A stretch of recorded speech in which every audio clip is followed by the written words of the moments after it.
ప్రజలకి హుజురాబాద్ నియోజకవర్గ ప్రజలందరికీ కూడా పేరు పేరున నమస్కారాలు తెలియజేస్తా ఉన్నాను. ఇవాళ కేసీఆర్ గారు కట్టిన కాళేశ్వరం ప్రాజెక్టులో భాగంగా ఇదిగోండి మీరు చూడవచ్చు 17 పంప్ హౌస్లు రెడీగా ఉన్నాయి.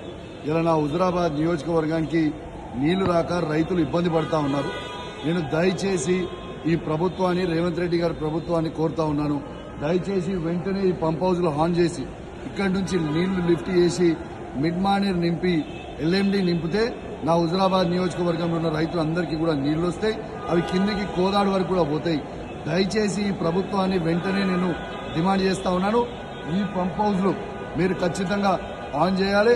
ఇవి ఇప్పుడు మా కేటీఆర్ గారు కేసీఆర్ గారి నాయకత్వంలో కేటీఆర్ గారు చెప్పినట్టు ఈ పంప్ హౌస్లని మీకు అసెంబ్లీ వరకు టైం ఇస్తా ఉన్నాం. లేకపోతే ఈ తెలంగాణలో ఉన్న రైతాంగులందరితోని రైతులతోని ప్రత్యేకంగా నేను మాత్రం మా హుజురాబాద్ నియోజకవర్గం రైతులందరితో పెద్ద ఎత్తున వచ్చి ఈడ పంపు ఆన్ చేసి మిడ్ మానేరు ఎల్ఎండిని నింపుతామని కూడా చెప్పి ఈ సందర్భంగా ఈ ప్రభుత్వానికి కూడా హెచ్చరిస్తా ఉన్నాం.